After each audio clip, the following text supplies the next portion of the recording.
नमस्कार दोस्तों, मैं Surendra Singh super education study platform में आपका स्वागत करता हूं। मिस्टर पावलोव से क्वेश्चन पढ़ेंगे।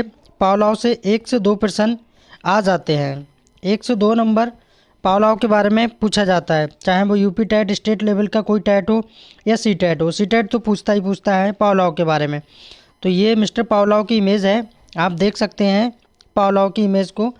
अब इनके बारे में डिटेल में पढ़ते हैं क्या क्या क्वेश्चन बनते हैं। तो पहला प्रश्न तो यही बन जाता है कि पावलोव कहाँ के वैज्ञानिक थे। तो पावलोव कहाँ के वैज्ञानिक थे, तो ये रशियन वैज्ञानिक थे, रूस के वैज्ञानिक थे। ये स्टेट लेवल के एग्जाम में तो सीधे सीधे पूछ लेता है कि पावलोव कहाँ के वैज्ञानिक थे, ये रूस के वैज्ञानिक थे। लेकिन सीटेट ऐसे नहीं पूछता है, सीटेट फैक्ट दे के पूछता है और डिटेल में पूछता है। ठीक है, तो उसके लिए आपको डिटेल में पढ़ना पड़ेगा। यहाँ मैंने कंप्लीट क्लास ली है, पावलोव से जो भी प्रश्न बनेंगे वो सारे कंप्लीट हो जाएंगे।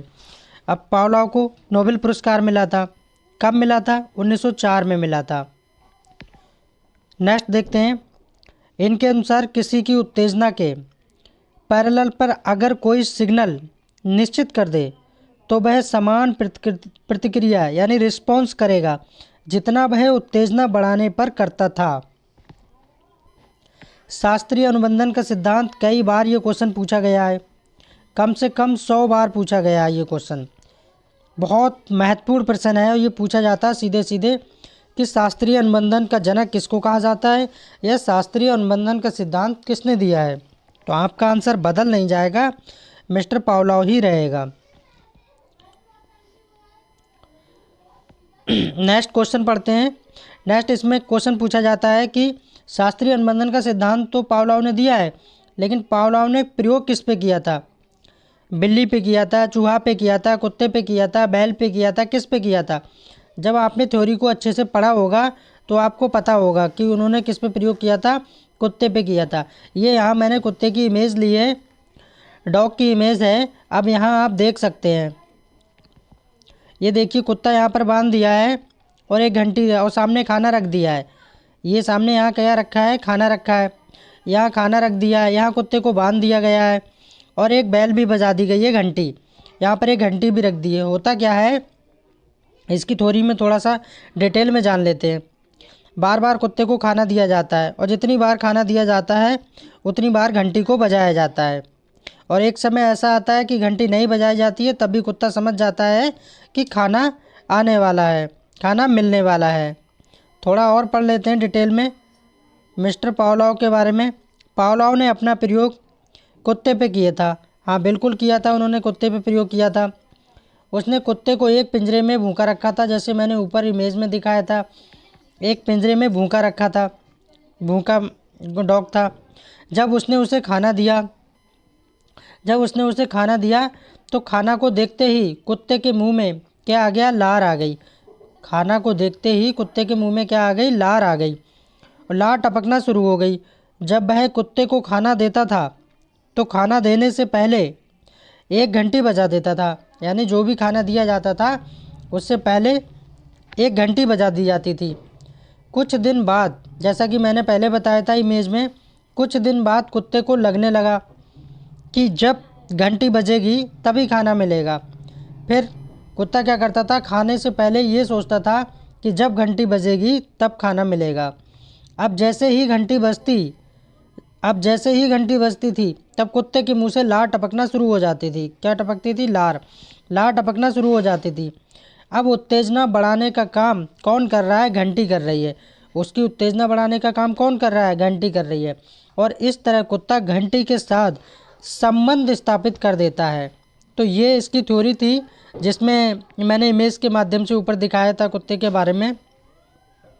थोड़ा और डिटेल में जान लेते हैं। पूरी कोशिश कर रहा हूँ आपको अच्छे से समझाने की और पढ़ाने की, बस आपके समझ में आ जाए। और जितने भी मेरे भाई बहन चैनल पे पहली बार जुड़े हैं या जुड़ी हैं, उनको नमस्कार, उनको वंदे मातरम, उनके माता पिता को नमस्कार, वंदे मातरम। और प्लीज़ मेरे चैनल को सब्सक्राइब कर लीजिए एंड लाइक भी कीजिए और कमेंट करके बताइए कि सर आप अच्छा पढ़ा रहे हैं या ख़राब पढ़ा रहे हैं, आपका पढ़ाया हुआ समझ में आ रहा है या नहीं आ रहा है।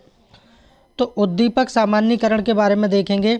जब व्यक्ति के प्रतिक्रिया सीख लेता है तो वह उसे उद्दीपन से मिलते जुलते अन्य उद्दीपनों के प्रति भी वैसे ही रिस्पॉन्स करता है जैसे अलग अलग घंटियों की आवाज़ आने पर भी कुत्ता लार टपकाना शुरू कर देता है। ये बात अपने दिमाग में बिठा लीजिए और समझ जाइए इस पॉइंट से।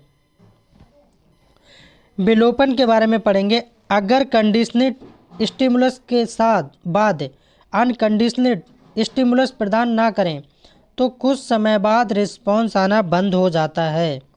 जैसे घंटी की आवाज़ के बाद अगर खाना ना दिया जाए तो कुत्ते की लार आना बंद हो जाएगी। ये फैक्ट 2 में कहा गया है। 3 नंबर में देखेंगे विभेद। इसमें व्यक्ति ओरिजिनल अनकंडीशनल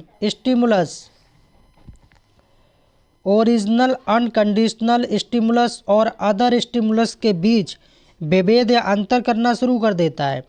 जैसे बहुत सारी घंटियां बजाने के बावजूद कुत्ता ये पहचान जाता है कि किस घंटी की आवाज़ के बाद खाना मिलेगा, वो ये जान जाता है। अब यहाँ देखेंगे सीधे सीधे 1 नंबर में ये क्वेश्चन पूछा जाता है कि अनुबंध का जनक किसको कहा जाता है। अनुबंधन का जनक किसको कहा जाता है। अनुबंधन का जनक किसको कहा जाता है, तो आपका आंसर बदल नहीं जाएगा, मिस्टर पावलोव ही रहेगा। इनके सिद्धांत है कुछ, इन्होंने कुछ थ्योरी दी है, उसको डिटेल में पढ़ लेते हैं। आपको सीटेट में मैच करने को दे देगा थ्योरी में, क्योंकि सीटेट तो लंबा करके क्वेश्चन को पूछता है। बस आपको पता होना चाहिए। शास्त्रीय अनुबंधन का सिद्धांत किसने दिया है, तो मिस्टर पावलोव ने दिया है। अनुबंधन का सिद्धांत किसने दिया है, मिस्टर पावलोव ने दिया है।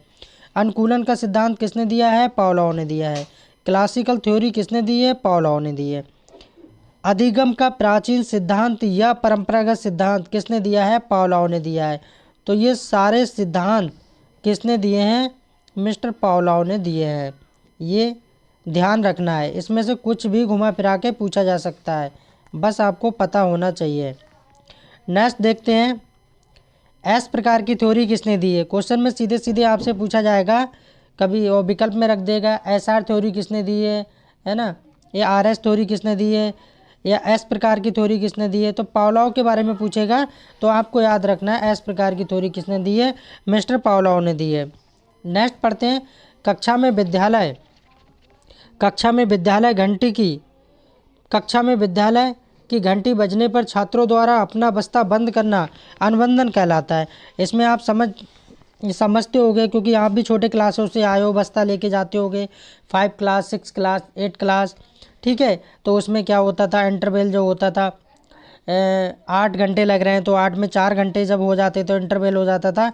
तो इंटरवल में क्या होता था, अब जो है आप नाश्ता कर सकते हैं, खाना खा सकते हैं, ठीक है। तो उसमें हमें पता लग जाता था कि अब इंटरवल हो गया, बस्ता बंद कर देते थे। नेक्स्ट देखते हैं, कक्ष में अध्यापक के आने पर छात्रों द्वारा अभिनंदन करना क्या कहलाता है, अनुबंधन कहलाता है। जैसे कि यहाँ पर भी समझाया गया एग्जाम्पल के माध्यम से, ये सारे एग्जाम्पल के माध्यम से समझाया जा रहा है। और सीटेट एग्जाम्पल दे के ही फंसाता है और पूछता है कि ये किसका है। किसी प्रतियोगी छात्र द्वारा प्रातःकाल जल्दी उठने के लिए प्रातः 5 बजे का अलार्म लगाया जाता है और प्रतिदिन इस समय पर उठना, लेकिन कुछ समय पश्चात यानी बाद में अलार्म बजने से पूर्व ही यानी पहले उसकी नींद खुल जाना क्या कहलाता है, अनुबंधन कहलाता है। कितने भी भाई बहन हमारे कंपटीशन की तैयारी करते होंगे और वो सुबह मॉर्निंग में 5 बजे अलार्म लगा देते होंगे, तो ये 1 महीना या 2 महीना चलता है, ठीक है।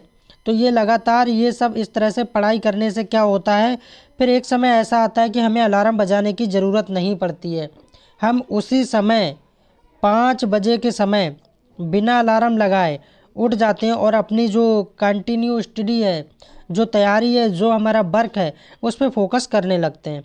बस इसी एग्जाम्पल के माध्यम से अनुबंधन के द्वारा मिस्टर पावलोव ने भी यहाँ पर बताने की कोशिश की है।